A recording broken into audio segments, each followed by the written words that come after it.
Well, hello there. It's you. You're here, and I'm here too, and we're both here. And it's Friday night, which means it's time for me to do my 1 hour live stream that I do every Friday at 9 p.m. Central. Typically, I'm drawing during one of these, and I might do a little bit of drawing. I might. I haven't decided yet. Because tonight's a little special. Tonight I have some unboxing to do on camera, and I'm very excited to do these unboxings. One of them is art related, and one of them is related to my cabinet of curiosities behind me, and will be added into that at some point. I'll have to figure out how to maneuver everything. But yeah, so two unboxing event things tonight. Two unboxings to do tonight. I've got tongue tied there. I'm hoping you guys have had a good week. I'm really glad you're here. Thanks for popping in. I hope you say hi if you are live with me. If you're not, you can always say hi later. And of course, and I'll get to the comments whenever I see them. But here we go. Here's one of my channel members, Samantha. Happy Friday live draw to you too, Samantha. Thanks for being here. I'm very excited about this because one of these items I'm going to be taking with me to Staple. Now, Staple, if you're wondering what that is a amazing independent comic book convention that happens right here in Austin, Texas, once a year. It is coming up. It's going to be in mid-April this year. And I've already got my booth. I'll be at table 10. So if you feel like coming to check out Staple, please swing by table 10. Say hi to me. If you have a retail Sunshine book, I will sign it for you. If you don't have one, I will sell one to you and then sign it for you. Not necessarily in that order, but probably in that order. And it's going to be great. It's going to be a great show. The tables at Staple this year, by the way, it's called Staple Independent Media Expo. So if you are curious about the show, you can, I think it's staple-austin.org is the website. I believe that's what the website is. But you can also just do a little Google search for Staple Austin, and you'll find it. It's like the one show I've done almost every year since I moved here back in 2013. So it's like my most consistent show. It's the only show in 2025 that I have on the books. Now, sometimes other shows pop up, so I may do another appearance later this year, but you should know that last year was the big year that I pushed a lot more shows because last year was when I put out my new book. This year, I promised myself I would dedicate myself more to animating, and so that means I am not doing as many appearances, and it also means I'm very difficult to make plans with and go and meet up to do any kinds of fun things with. If you're someone that lives in town, you've learned this already. I've become quite the hermit because I'm typically spending time at home, either just unwinding mentally or watching TV or something, or hanging out with my cat, or I'm sitting at my desk and drawing and doing this kind of stuff with you guys. It sounds like a staple in your life, says Samantha. Ha ha! Yes, good joke. I see what you did there. It is a staple in my life. I'm very proud to have been a member of Staple for, I think, almost every year since I've been here. So I'm very excited about that. So the box that I'll be opening tonight, the unboxing I'll be doing, I should change my little banner on the bottom of the screen. I should make a different banner that says unboxing. Let's do that right now, shall we? Unboxing. All right, let's do that. Unboxing. And let's put that on the screen. Where is that? Right there we go. Unboxing live. It's right there. Okay. So where are the two boxes? He said. Well, the one that I'll be taking with me to Staple is right here. This is the big one. This is the big boy.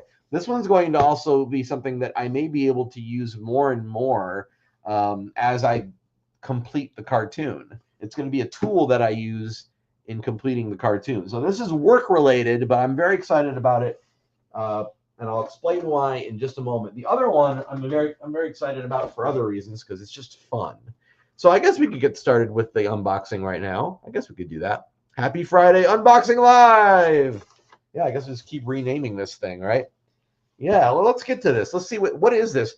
It's related to this Mars Attacks Funko Pop guy you see sitting right here. It's related to him. So that might give you a little indication as what I'm about to be opening. And hello, if you're here for the first time, I really appreciate you being here. Please help my channel out by giving this video a follow or a like, and then subscribing right afterwards. It would really mean a lot to me. You know, it's just me here. So anytime anything like that happens, I really appreciate it because it goes directly to me. So thank you. Thank you in advance for doing anything like that. All right, so let's get this thing going. I'm using my little pen knife here. That just popped right open. That was great. Now let's put this little tool down. Oh boy. Oh boy. It's got a box within a box. You know how much I love that. All right, so let's put this down.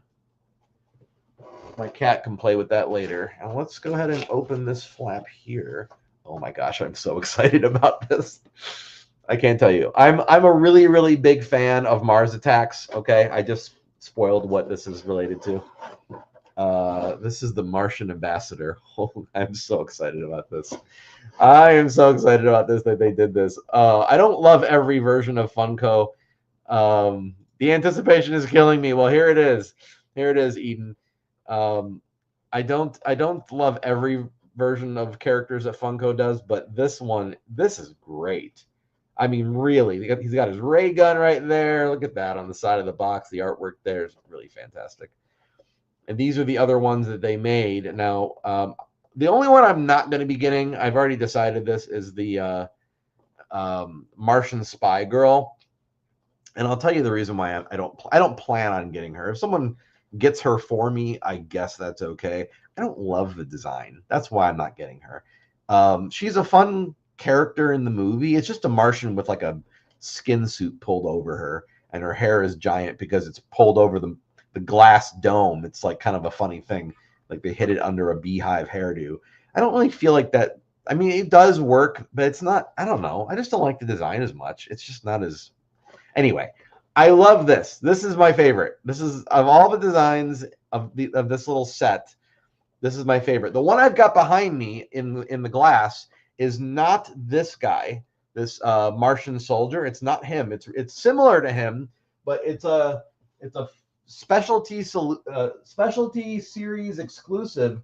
It does say Martian soldier, but he has a different expression on his face, and his arms are empty. He's just like holding his arms like, why? So that's what I have behind me. He's not even pictured on the back of the box. That's like a special edition guy.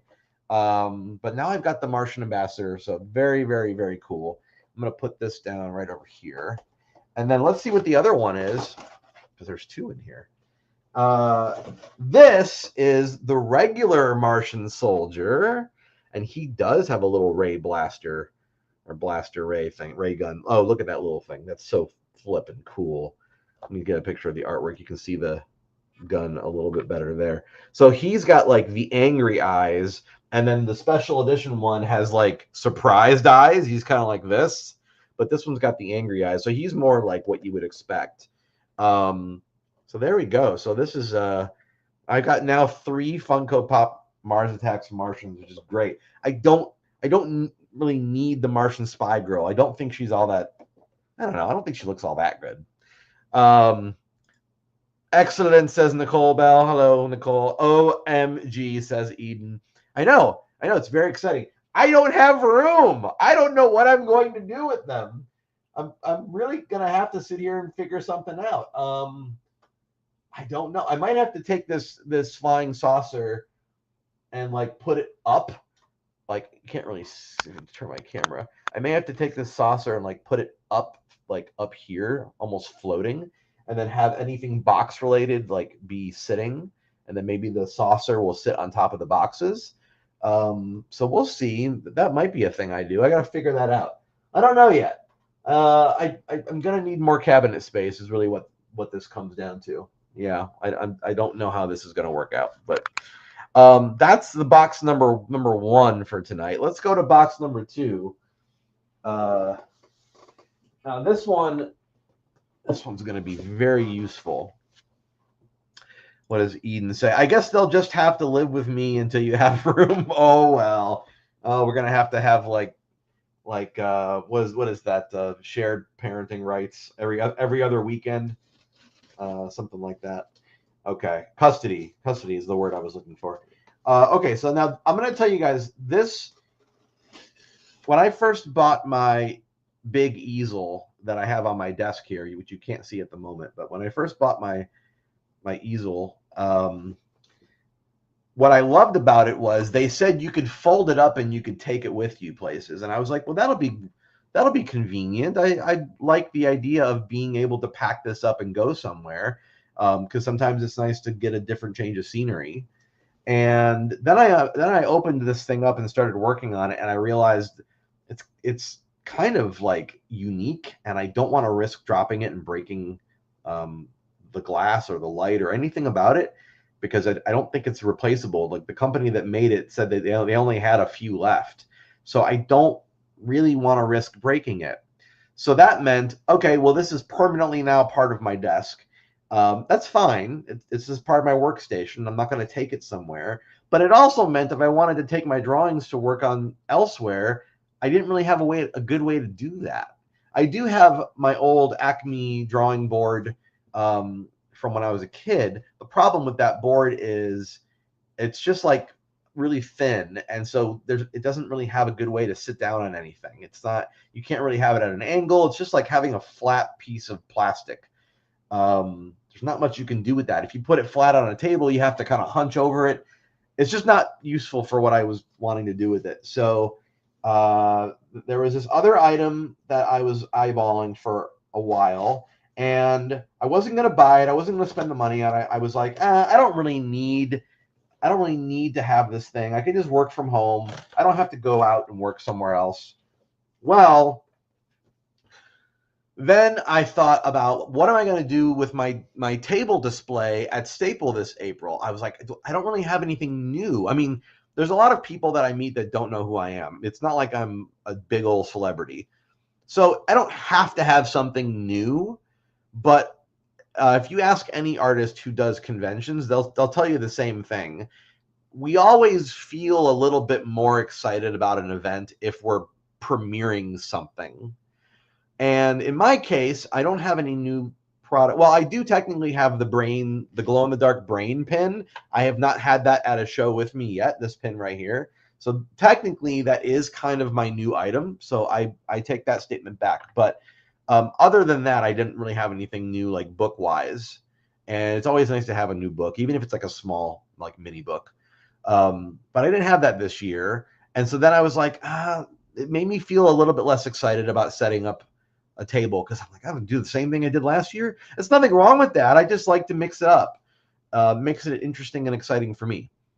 And I think that energy, when I have that energy, then that like transmits to the people that are coming and visiting. So it's like I like to have really good vibes going into something like that. So then I was like, well, I'm not really making books right now, and I don't know when I'll get back to making books again. It's not that I never will, but if I'm being perfectly honest, I'm enjoying the process of animating a cartoon more than I enjoyed making comics. Um, it's not that it should be in competition with itself, but if I had to pick one, I would pick making a cartoon. The downside to making a cartoon, and this is why I didn't do it for like 15 years after I graduated college, is that anything you do takes frickin' forever. You don't have as much, you really can't bring as much new things to a show, and you have to wait longer before you have anything to show for it. And that's okay, but it is a little bit frustrating. I'm not going to lie. There is something about it that's a little frustrating. So I decided, well, if I'm not really making comics and I'm going to a convention, how do I want to set up my table this year? Oh, I should set up my table to reflect what I'm doing. So I should make my table themed around animation. Well, that is exciting to me. I've never done that before. I've always done a little bit of a mix, because I'll have my iPad mini on the table with me, and it's looping my cartoon from 2020, from Sparking Sunshine. So that's a little bit of animation, but then everything else I have is books. So then I thought, okay, what if I brought some of my pencil drawings from this cartoon with me to the show. Maybe some drawings that I'm not going to use, like some duds that I drew and then didn't feel like erasing. That way I'm not too worried about them being damaged. I'll bring those with me, but I need a way to display them. So then I thought, oh, what if I bought a light table that is specifically designed to be portable? Ah, okay. That means I don't have to worry about damaging my nice one at home. And it also means if a friend of mine says, Phil, I want you to come over and hang out, and we can make art together, because I do have artist people in town, friends of mine that will invite me over, and then I don't really have anything to work on, so I just like watch them and talk their ear off. Well, if I had a portable drawing board like this, then I could take my work with me and do like animation cleanup on the go. That would be very cool. So I just pulled the trigger on this and decided I'm going to buy myself a portable light table, and the entire reason for getting this is to take it with me places. So I don't have to be afraid of taking it with me, because it was designed around doing that. That was why I bought it. That was why they made it this way. And it was also less expensive than this one on my table. So if anything did happen to it, well, you know, I'm out $100. That's not great. I don't want to be out $100, but the one on the table is more expensive than that, and more involved than that. So I don't want to risk it. And now I've got this little cord here. This is the power cord. Looks like it's just a standard AC adapter, and it's in bubble wrap. So here we go. I'm going to open this thing up and see how this works. This is going to be pretty cool. I guess I've got some, yeah, I've got an open outlet to my right, so I can test it out right now, which is very cool. And they taped it very well. So just bear with me a moment while I untape this thing. I'm going to use my little knife, because this is really kind of challenging to get into. It's got bubble wrap in it, so you know they made sure it got to me safely. Let's see if I can get this. Put that there.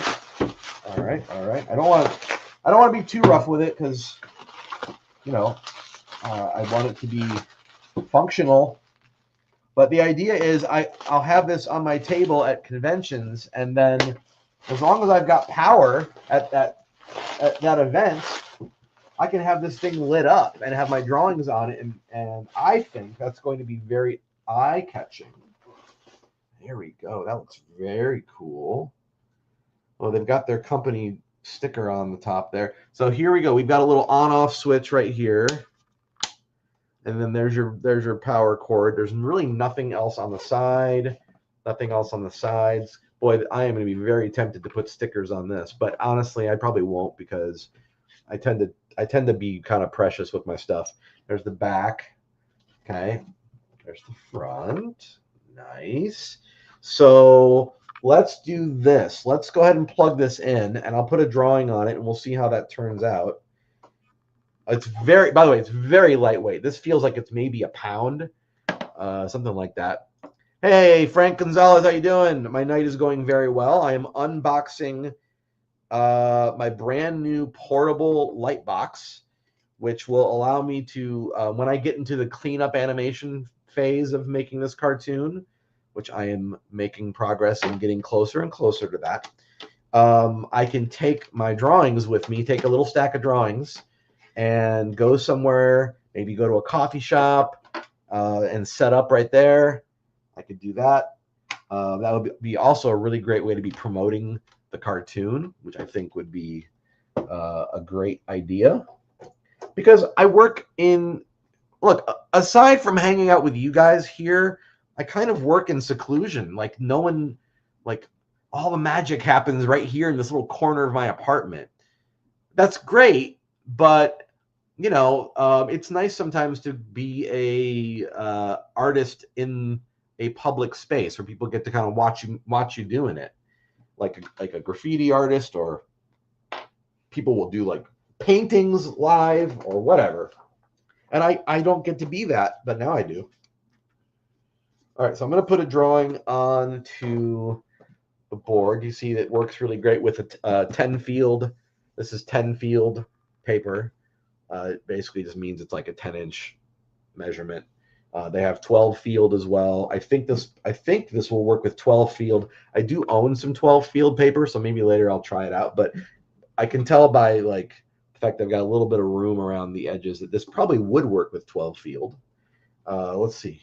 Oh, good grief! It's like staring into the sun. Oh, that looks great. Okay, you really can't see the drawing anymore. Oh, there you go. I guess if I turn it like that, you can. Kind of, for 2 seconds, you're able to. Let's see. Now this is doing some really strange things to the camera. Anyway, let's turn that off. Whoa, man. All right. That's awesome. So I've got a portable light table. I love that this is like, it feels like a pound. It's super lightweight. It doesn't feel cheap. It doesn't feel flimsy. It just feels very lightweight, which is really great.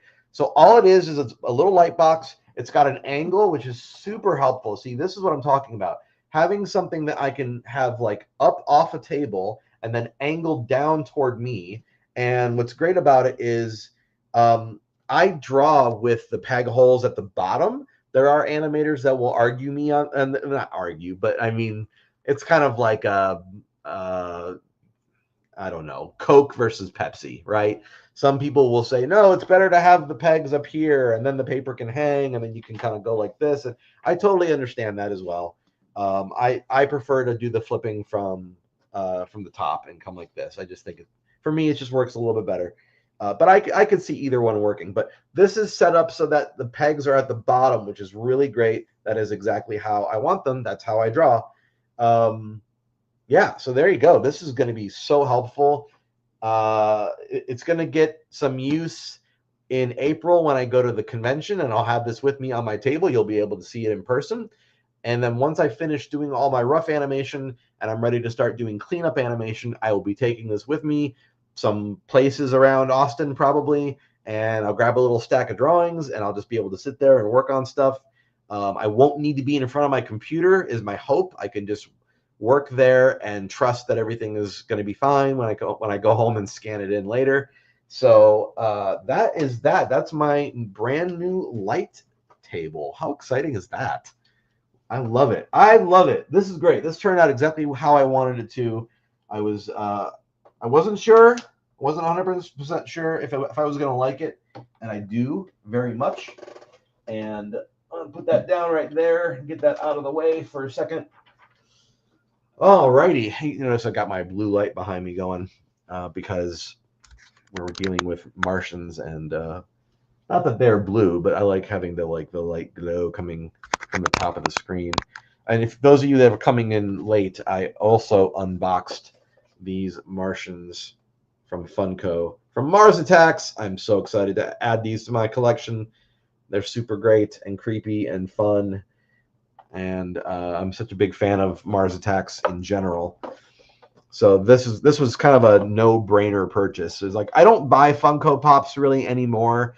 Every now and then I will. Every now and then there's something that I'm like, okay, I have to have that. But for the most part, I've had a lot of restraint, especially with all the Jurassic Park stuff they've made. And I've said, no, don't go and buy all those different dinosaurs, even though you really want to. I've helped, and the little scenes, oh my gosh, the scenes they've made from Jurassic Park are so cool, but I've not bought any of them because I've decided I'm going to be good. And part of the reason for that is I have limited space in my apartment. I don't have anywhere to display these. So I've got in my closet, I've got a bunch of Funko Pops that are all boxed up and not even being appreciated by me because I don't see them, with the hopes of one day getting a house and then I can display stuff properly. So, but I made an exception with these Mars Attacks guys. I also made an exception earlier this year with Ren and Stimpy. They put out brand new Ren and Stimpy Funko Pops based off of the Space Madness episode, and it's one of my favorite cartoons of all time. How could I resist? And then they did one more of Felix the Cat, and I didn't have a Felix the Cat. I'm a big fan of Felix the Cat, so I grabbed that one. So, you know, every now and then those Funko guys, they get me.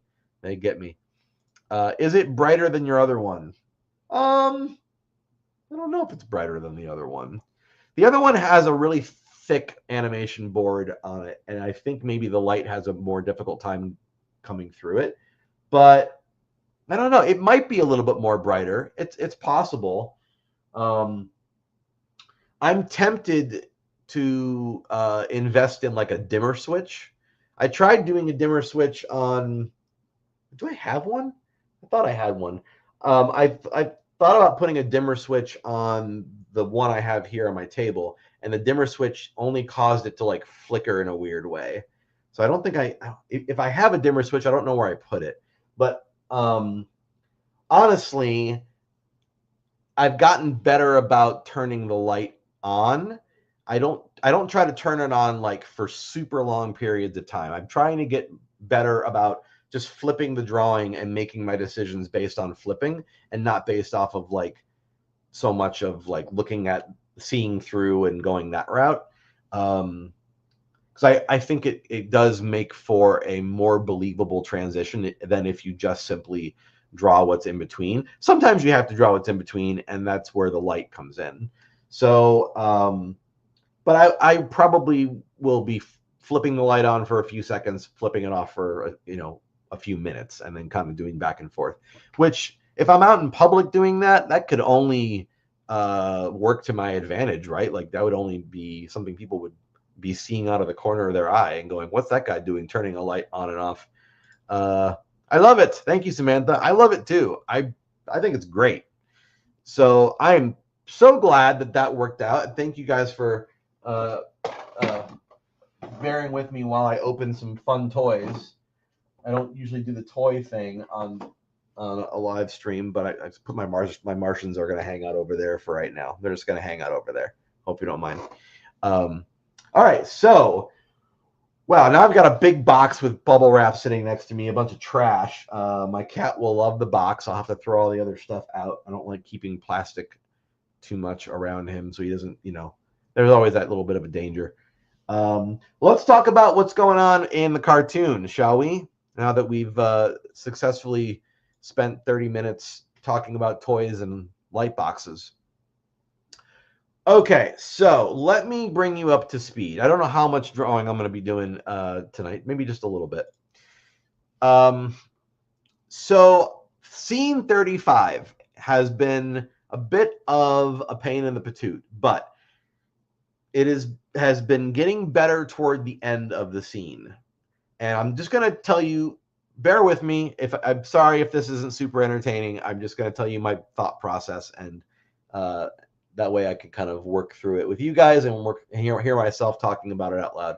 And actually, I'm going to bring my storyboards off the wall here so I can show you specifically what I'm talking about. Okay. So scene 35, and it's going to say scene 39 on the boards. Just ignore that. Okay. So scene right there, it says 39 up there, but this is scene 35. It's this part right here and this part right here. It's those two parts together make up scene 35. Okay. So originally, scene 35 was going to have my warehouse guy typing on a keyboard, and then he says to himself, he's just kind of like confirming verbally to himself. He's like, mm-hmm. He's just saying, mm-hmm, like 3 different times in a row.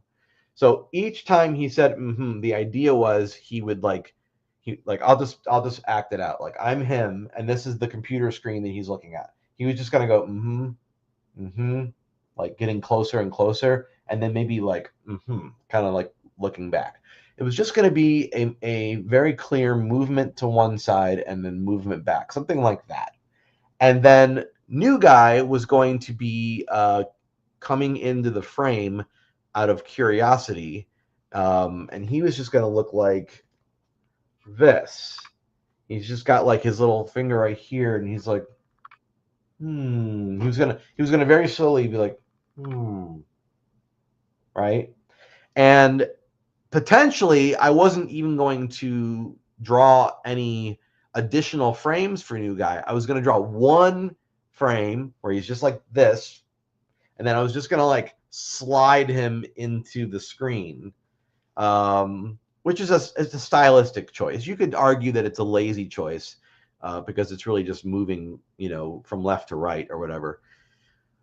But I thought it would be kind of like visibly funny to see because he's just sort of like sneaking into the screen, right? Like if this is the screen where it ends and I'm him, I'm just kind of like doing this, right?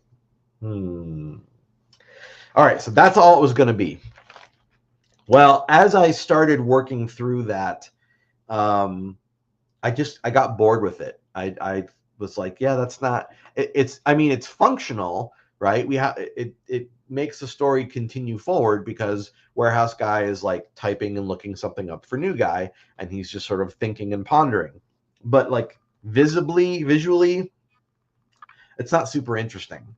And you could argue that it doesn't need to be. Not everything needs to be like the most interesting thing visually necessarily, but like this project, a byproduct of working on this anime. Oh, thanks for the heart, by the way, on Facebook from Kristen Kehoe.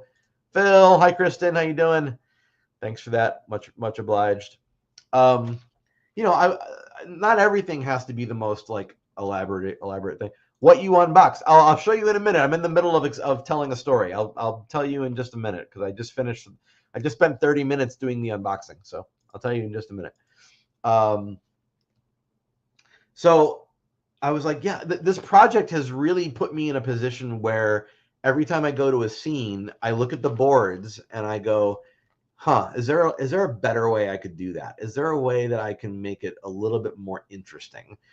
Something that's will capture the audience's and my own, because I'm part of the audience. I'm the one making it, and I'm also in the audience. And I try to live on both sides of the fence, right? I live over here in the what do I want to create, and then I live over here in the world of is this interesting to look at, and just go back and forth. That's a lot of what making art is. Not to sound pretentious, but that's a lot of what I think it is. You're playing both sides of the fence. So I'll sit there and go, yeah, do I really want to watch that? Do I think that's interesting? Do I find that compelling? And the answer was, you can do better. So then I thought, all right, but I had already started, and I kind of started working on it, and I was making the decision as I was already staging it out. And then I was like, well, I want him to be sitting down. So if he's sitting down, how much can I do with him just sitting down? How many motions can I make Warehouse Guy do? If he's sitting on a stool, what can I do? And over time, I came up with stuff. But the problem with this medium is if you're coming up with something on the fly as you're doing it, then you're not going through and planning properly. And in animation, at least as I have experienced it, I can't speak for all animators. I can't tell you that this is how everybody does it. But in animation, I find it works better because when you make your keyframe poses, your main poses that are going to decide what you do in between all of that, think like making the edges of a puzzle, right? Finding the edge pieces, right? Your keyframes are your edge pieces. It defines what you're going to be doing inside of that. If I don't have clear, defined edge pieces, then I can't really do the stuff in the middle and make it work. I have to go in and really choreograph that. So then I'm sitting here and thinking, well, what's he going to do? What do you, how many different ways can I have him doing stuff while sitting down?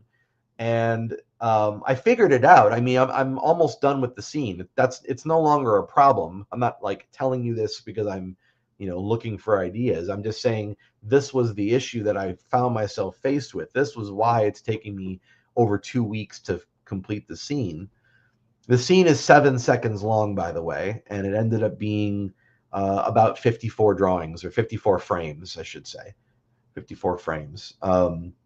If I was like sticking really, really strictly to the 12 frames a second rule, it's not really a rule, but if I was sticking to that, then for 7 seconds, I should have like 84 frames. But some frames get held, and then like a character will sort of stay in a position for a while, and that eats up time, which is time that you're not doing, additional drawings. It's not a bad thing. I'm just saying that's how you don't always get up to 12 frames per second. All right. Anyway, all of that to say, I'm going off on tangents here. All that to say, um, by thinking of poses for him to do in his stool, that complicated the scene in a way that I hadn't anticipated. So I wasn't properly coming up with really good and clear, defined key poses. And that is absolutely what you want to do going into a scene. You want to know your key poses because it determines everything else you're going to do in that scene. So, have I experienced this before on this cartoon? Yes, numerous times. I know how to anticipate that.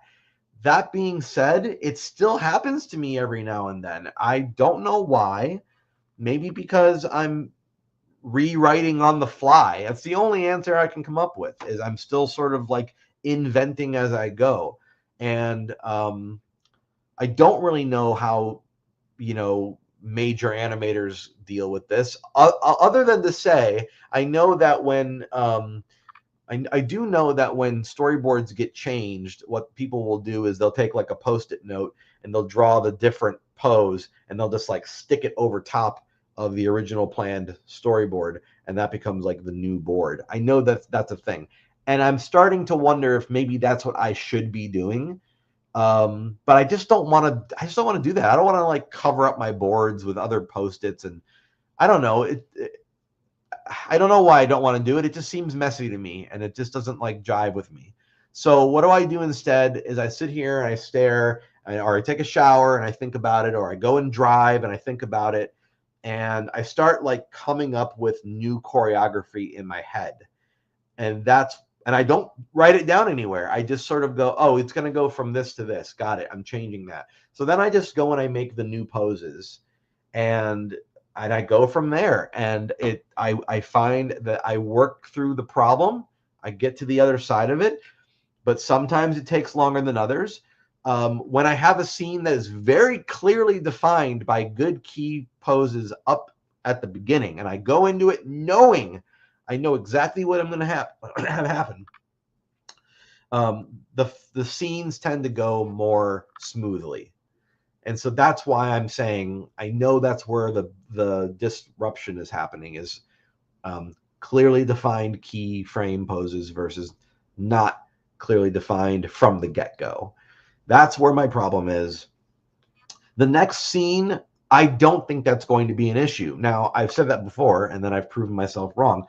But I've looked at the next scene and thought about it for days now, and I really don't think it's going to be a problem.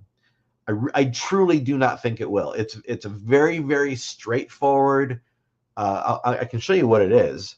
It's this scene right here, and the warehouse guy is like in the front of the frame. His face is kind of cropped off. I have yet to decide if his mouth will be in frame or not.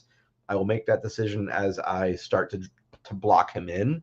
And if there's room for his mouth, then I'll put it in. And if there's not room, then I won't. And so he says his thing, and there won't be any real animation if his mouth is not in the screen, or in the field of vision. We won't see his mouth. We'll just hear him narrating. But what I will probably do is make his eyes widen and squint with certain syllables, so you know that it's him speaking. And then new guy is gonna like pop from behind him, and more in the style of what I was gonna do in scene 35 when I had him sort of come in from off camera. So I've sort of like shifted that motion into this next scene. Or really, if you want to think about it this way, he was going to do the same thing in two different scenes, and I decided, no, let's do something a little bit different. So what happens in scene 35 now, instead of new guy sliding in, he's actually on screen the entire time, full body, and he just like takes a little tiny baby step forward every time there's a break in warehouse guy saying mm-hmm. So warehouse guy says mm-hmm, and new guy takes a tiny little step forward. He's just kind of like sneaking in. He's not trying to sneak up on warehouse guy. He's just trying to get closer, but he's a little bit like afraid or intimidated by warehouse guy. So he's just taking little baby steps. And all of that's done. I've drawn all of that. I just want to go back in now and like tighten up a few things and sort of before I wrap it up. But the problem is I have looked at this scene 35, way too much. And it's better than what I originally thought it was going to be. So that's a positive. But because I've looked at it so much and analyzed it to death, it's now like, now I'm in my head about it. And I was talking to a friend earlier about this and telling them, um, if I could compare it to writing music, I would say if there's a song and you're unsure about one note and you play that one note and you're like, this one note doesn't sound right. You just keep playing that one note over and over again. It's going to sound weird eventually. You're going to hear it and your brain's going to hear it differently because you keep playing it and it's being played out of context. I'm watching this scene out of context. I'm sure that if I watch it in succession of the scene that happens before it and the scene that happens after it, which doesn't exist yet, I'm sure when I play it in order, it's going to be just fine. And I'm going to be like, what was I driving myself crazy over? But because this is the one that I'm on right now, that's why I'm hyper analyzing and driving myself crazy about it. To answer your question, Kristen, I unboxed my brand new Funko Pop Martian Soldier figurine here. I love him so much. And then I also unboxed tonight my Martian Ambassador Funko Pop. I love him even more. He's fantastic. He's got a little ray gun as well. And I'm going to put him with my other Martian Funko Pop in my cabinet. I just got to figure out where. The other item that I unboxed tonight is my brand new portable light table. And I'll show you that. This is my portable light table. With this, I can now, it's very lightweight, so it's very portable. I just got to figure out what sort of container I want to carry it in, so that I'm not, dinging it around and bumping into things. But basically, this plugs in, and then this light this turns on. It's an LED light, super bright, and I can work on cleaning up my drawings. I don't have to be at home if I want to get some fresh air. If I want to go and hang out at a coffee shop, and there's definitely places in town that I love. Or if a friend of mine says, let's make art together, come over to my place, which that does happen. But I never bring anything with me because I don't really have like good portable ways of taking stuff with me. Now I do. Now I do as of today. And this is going to become a convention set piece for me. It'll be on my table so that I can bring animation artwork to my convention in April and any other convention I do after that. And it'll be lit up and people can take a look at it and ask me questions. And it'll kind of be a way for me to have a conversation starter about animating a cartoon. So I'm just so excited about this item in particular. And that's what I unboxed tonight. I just got it today. It was waiting for me when I got home. So that is what the unboxing was. Sorry, I got like something stuck in my mouth. See, when you eat nuts and berries and whatever, like trail mix, the problem with it is it kind of like gets stuck in your teeth. So a little more than you wanted to know.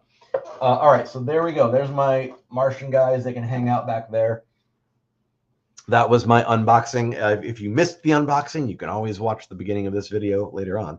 I might do a little bit of drawing on, I want to clean up some eyebrows. This is the part I'm working on right now of scene 35. And when I say clean up eyebrows, I mean I need to sort of adjust the eyebrows because the way I drew them, I was trying something a little bit different and it didn't really work. And so now I want to go through and fix what I did earlier. I'm going to do that for a little bit. And then I guess if you have any questions while I'm doing that, you are more than welcome to ask. I'm going to go ahead and get this turned around. And let's see here. Get this going down here. I got a little bit of music I'm going to play.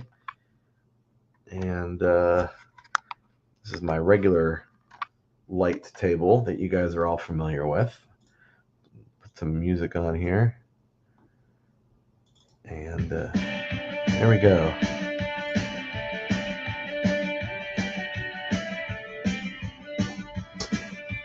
We're doing it. I didn't know it was going to draw tonight, but I'm doing it. Just cleaning up some stuff. Cleaning up.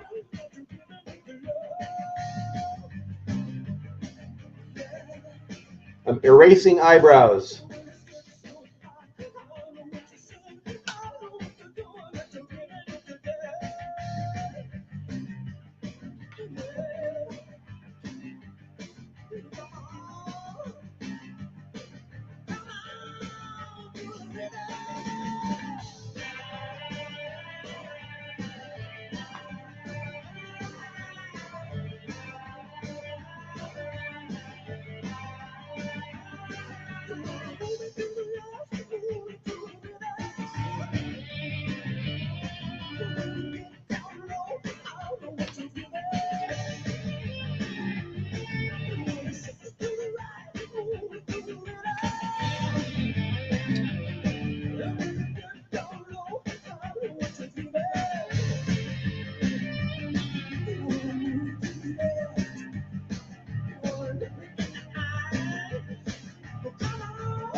Hey, thanks, Johnny Steverson, for the like on Facebook.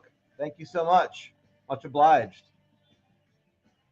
You guys don't realize it, but like likes on Facebook and likes on YouTube and subscribing, like for a channel, for any channel, it's helpful. But especially when you don't have a giant channel, it's very, very helpful. So I really do appreciate it. Thank you.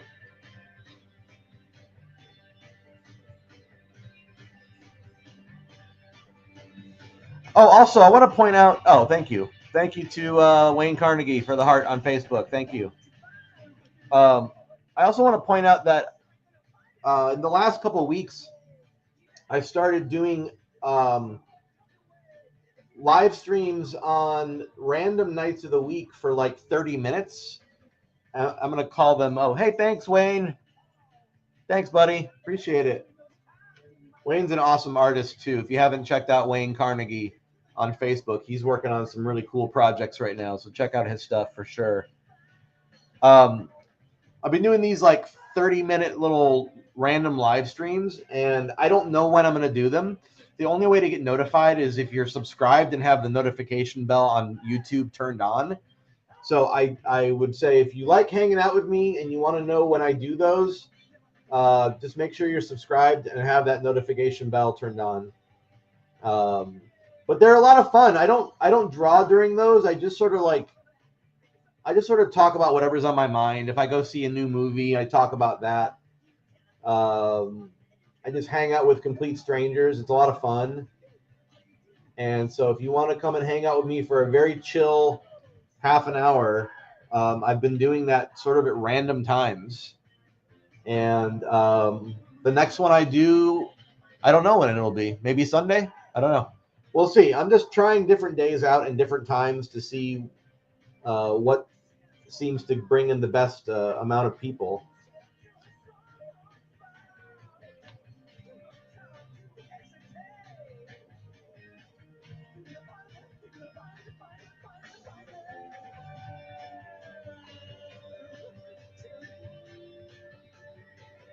All right, so I got my eyebrows adjusted now. So all these eyebrows are a lot better. This is great. I think I've got almost everything labeled. So these are all set. I'm gonna have to scan these later. Let's see, is there anything else I want to scan or draw? Let me take a look here.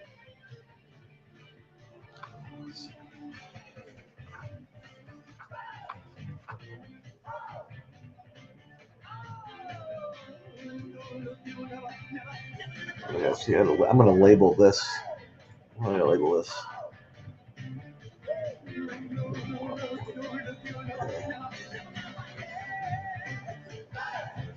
00115. Okay, so this is 30. Let's get this moved around here.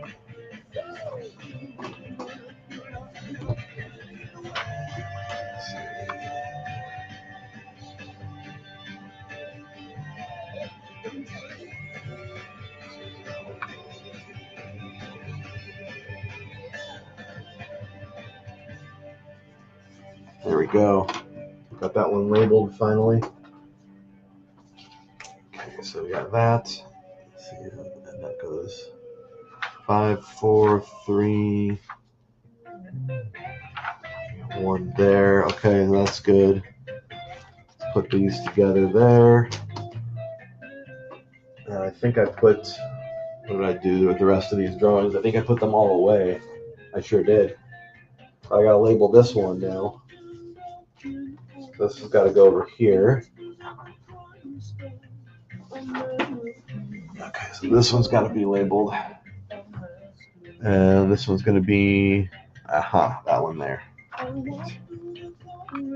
Let's see.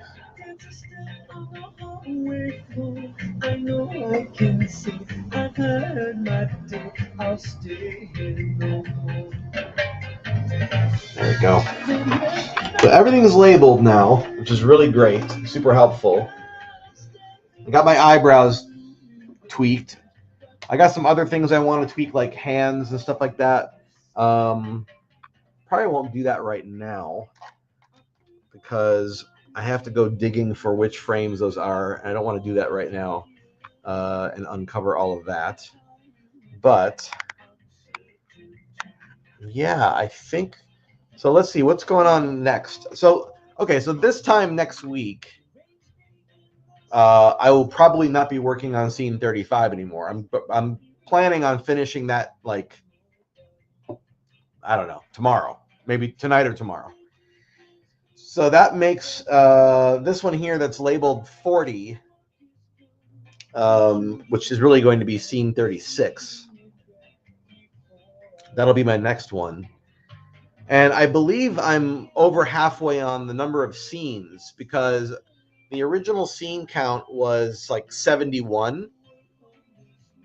So if the numbers hadn't changed and I'm on what used to be called 40, then I'm past the halfway point based off 71. I'm probably still past that, even though the numbers changed.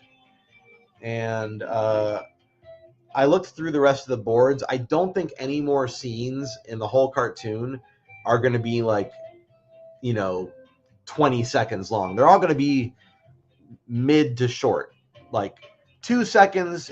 I would say between 2 and 8 seconds, something like that. Maybe I'll get a 10-second scene in there somewhere, but for the most part, I think all the big stuff is done. Yeah.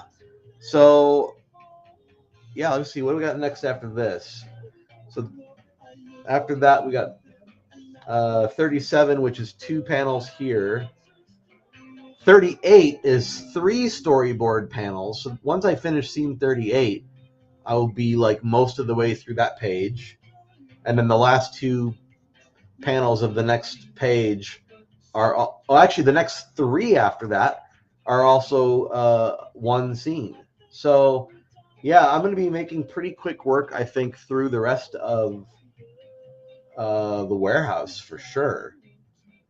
Anyway, well, that's all I've got for tonight. I mean, I definitely want to go back and clean up some hands, but I don't feel like in the next 4 minutes that would be a really smart thing to do, because it's going to be kind of a whole thing. And the other thing is, I'm not sure I even want to go and clean up those hands right now. The whole point of a pencil test is not to make it completely like perfect. It's just to get it like good enough to block out the motion so that you can go forward. So honestly, once I scan these new eyebrows in, I might just move on to the next scene. I don't know. I got to think about it. I have to scan these in and see how I feel about it.